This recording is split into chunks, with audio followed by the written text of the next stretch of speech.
Salam. Today, I'm just going to share some of my experience in teaching English grammar lessons. And today's topic is making grammar and vocabulary enjoyable, implementing fun activities through different teaching approaches in the EFL high school classroom. Which one would you like the student to be? The second one on your right hand side? Yeah, of course. You know that grammar and vocabulary is really difficult, right? Yeah, the same as your students. They feel like you. So we have to create the activities that will be effective, interactive, and fun. So it's a challenging task for both teachers and learners in traditional way. Grammar instruction in the EFL classroom rely heavily on rote memorization, explicit rules, and repetitive exercises, while vocabulary learning often focus on list and translation-based method. Such approaches, although systematic, although good, although detailed, but frequently led to disengagement and lack of motivation among high school students. And so that we have to know first, what is the reasons why students always struggle in grammar and vocabulary class? The first reason is grammar is really difficult and complex. Grammar involved in many rules, many vocabulary, many levels. So it's abstract and it's a complex rules for students. And students tend to memorize all of the grammar rules instead of understanding. And sometimes they lack of vocabulary.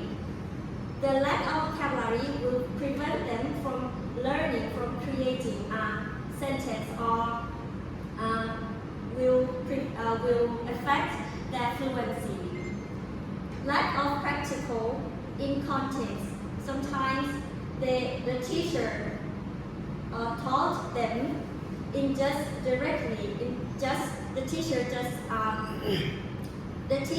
is a lecturer, not the facilitator. So the teacher tend to taught them directly rules of the grammar. So they may lack of practice in the context. They lack of opportunities to practice in real context, in real life. And number 5, sometimes they have low motivation and they have anxiety. So their fear of making mistakes, that is the big problems. And teacher-centered approach. Teachers always be a lecturer, as I said before, and we have to switch to be learner-centered approach instead. And the last one, overload or too much content. Sometimes, some class, we put too much content, we put too many complex rules, many vocabularies in the short period of time. So it's confusing and they can forget all about it. They can forget all about the grammar rules. And so on. Teachers also struggle with grammar and vocabulary classroom management as well. Grammar is complex content. So we as a teacher, we have to prepare ourselves. We have to study on that topic that we're going to teach them in deeply. Then we can interpret that all to our learners. And the second one, mixed levels. In one class, we all have like different intelligence, right? Some maybe know that vocabulary, and some may never know that vocabulary before. So we have in a class, we have different levels of knowledge. Time pressure. In the class, we have only 45 minutes for one class. So it's we have limited time to conduct in a class. So we have to prepare our class and prepare our lesson plans. And the last one, large class sizes. In one classroom, in Thai classroom, there are 45 students in the class, so it's hard to monitor all of them or support individuals. Okay, you see this word grammar, it's quite big and we can see that it's complicated, right? The traditional methods are limited, so it's not cover all the skills in the traditional way. Grammar will be taught in the grammar translation methods and audiolingual methods. Grammar translation method, although it's good for rules, but it's boring, right? And audiolingual, it drills but repetitive. So what's the result? Student disengaged, right? Okay. So we have to move on. We have to create a fun activities to help the student understanding. We have to engage EFL activities to be more than just games.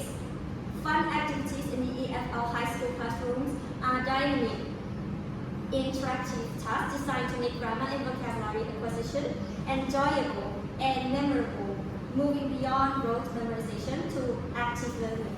So, fun activities can help we boost student motivation and engagement, can facilitate deeper language acquisition or retention, and develops practical communication skills and reduce language learning anxiety. So I have 5 examples of active learning approaches: TBL, CLT, game-based learning, cooperative, and gamified tool. So before we move to the approaches, I'm gonna brief you some theory background. The theoretical support. The first theory is Jean Piaget. Children learn through play. So learners can actively construct knowledge through experiences. So we can create games or any activities that promote their learning. Next person, Wygotsky. Social interaction, scaffolding. He said learning happens based through social interaction and collaboration. And the next one, Skinner. Imitation and reinforcement. Emphasize reinforcement and practice. Reuse repetition and reward-based game encourage accuracy in grammar and vocabulary learning. And next one, Stephen Krashen said that learners need comprehensible input and low anxiety to acquire language. Fun activities lower affective filter and make grammar and vocabulary input more effective. Do you know what affect filters means? No? No. It's an obstacle. It is a fear of speaking. And Gardner, students learn in different ways in linguistics, so logical, musical, bodily. So we have multiple intelligences and different students learn grammar in different ways. So teacher can design varied activities, for example songs, games, or role play to make grammar more enjoyable and effective. Okay, let's move to the first one. Task-based language teaching. Students can learn language through completing meaningful tasks, emphasizing communication rather than just grammar rules. So we can give them a task or give them a project for them to help them learn from their experience. For example, mystery story, travel journal, or problem-solving task. We can ask them to do a travel journal to be like their homework. It helps us to create a realistic language use, meaningful, encourages collaboration and fun like role-play challenge. And this kind of constructivist theory, learning occurs through knowledge construction based on experience and reflection. Learners can be at the center of the learning process, so will be learner center, right? And teachers act as facilitators, guiding students to build understanding rather than just deliver the content. Learning by doing. Knowledge is built through hands-on tasks, through projects and experiments. And next, CLT, Communicative Language Teaching Approach. This approach focuses on meaningful communication. Grammar is learned in a context rather than isolation. So, the example activities, role play, interview, or information gap. The advantage of this approach is to promote real communication and contextual grammar use and interactive speaking practice. So it is one of the hypothesis, input hypothesis theory. So language acquisition occurs when the learner receives language input that is slightly above their current level, called I+1. I is current language levels of the learner, and 1 is new knowledge. So old knowledge and new knowledge combined together. The learners can apply the language naturally by understanding meaningful input, not by explicit grammar instruction. Okay, next, game-based learning. We can use games to motivate learners and reinforce grammar vocabulary in the enjoyable way. So, example, bingo, or grammar detective, or board games, or card games. It's competitive, interactive, and highly engaging, and supports retention of grammar and vocabulary. So, learning occurs through stimulus, response, and reinforcement, and correct responses are rewarded, and increasing the likelihood of repetition. So, if we give them positive reinforcement, for example, we give them praise, their points, rewards for correct answer or correct language use, so they tend to do that action again and again, and they will repeat the practice and lead them to be master of that topic or that grammar. Next, collaborative learning. Students work together in groups to accomplish a task, promoting instruction and peer learning. Example, jigsaw activity. Anyone have anyone played it before? Jigsaw, yeah, jigsaw. And group storytelling, and some of group activities, grammar vocabulary challenge. So the advantage can build homework, teamwork, and encourages peer teaching and make grammar vocabulary practice social and fun. So learning occurs through social interaction and collaboration. Music, songs, and audiovisual input. Song and audiovisual input. We can use authentic songs or short videos to teach language structures and vocabulary. For example, fill in the blank lyrics. We can blank the lyrics and help and let the students to put the lyrics on the paper, right? Video comprehension and song rewrite. Students can rewrite lyrics using a new vocabulary or grammar forms. Write new song, create a song to help remember confusing rules. And it helps us to engage, and it is memorable and develops listening skills and suitable for different learning styles. Okay, the last one, gamify digital tools app. We can use online platforms to gamify grammar and vocabulary learning. For example, Kahoot, or Lookit, or digital escape room. It's highly interactive. It motivates students and suitable for individual or group work and easy to track progress. Okay, I will brief you some of teaching modules that I've been using over 1 year in high school. The first one, PPP, presentation, practice, and production. The teacher explain the rules first and give an example, and then let students practice and let students produce their own sentences or conversation. And next to W3P, we put the warm up and the wrap up in front and to end up to warm up to summarize the lesson. The ESA number 3, engage, study and activate. We use activities, games, songs or stories to attract the students' attention first, and then we teach. We let students to learn by themselves, to learn the language patterns, to learn the grammar rules, and apply the language in communicative activities. Next, TBL, I've said before, inductive and versus deductive. Inductive, deductive, explain the rules first and let them exercise and will use. For the inductive, students observe examples first and discover the rules themselves. That the class where the students are encouraged to be more active and autonomous. So, to sum up, if the focus is on understanding structure, we can use PPP or 2WP.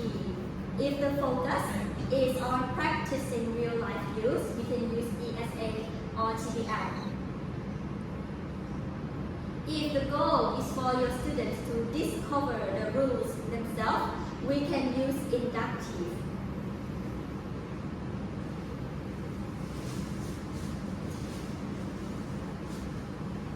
Okay, this is some of example games that I have used to my students in my class. We're gonna give details after this. Running dictation, word wall, and role play. We can create. We can put any content. For example, conditional sentences. If clause. And I have some of hadith. Is that is it correct or not? Okay. And the meaning. The best among you are those who learn and teach. Just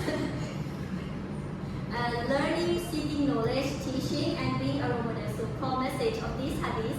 The hadith emphasizes that the base people are not defined by wealth or status, but their dedication to seeking knowledge and passing it to the others. So we have to be role model, and we have to be a teacher and also a learner, and in the same way.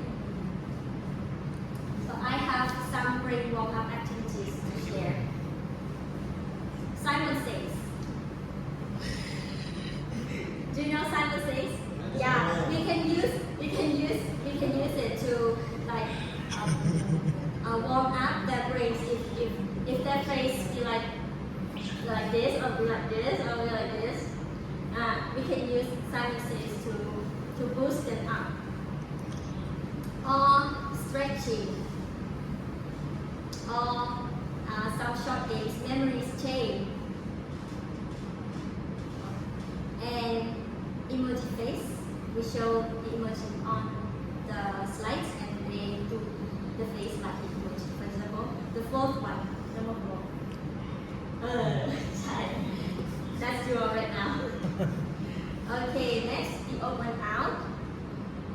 If we learn some new vocabularies, we can use the open out. For example, if we teach them about adjective, or verb, or adverb, run, walk, jump quickly. So, which open out? Which one? Quickly. Quickly, right. And to sum up, the teaching grammar and vocabulary is a difficult task for us, for teacher. If we have problems, too much noise, we can set time limits.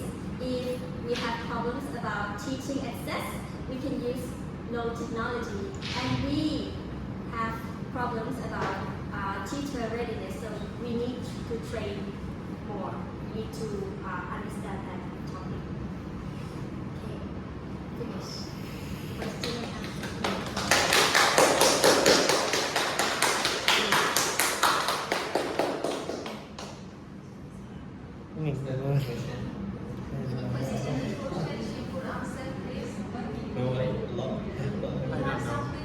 and It's her.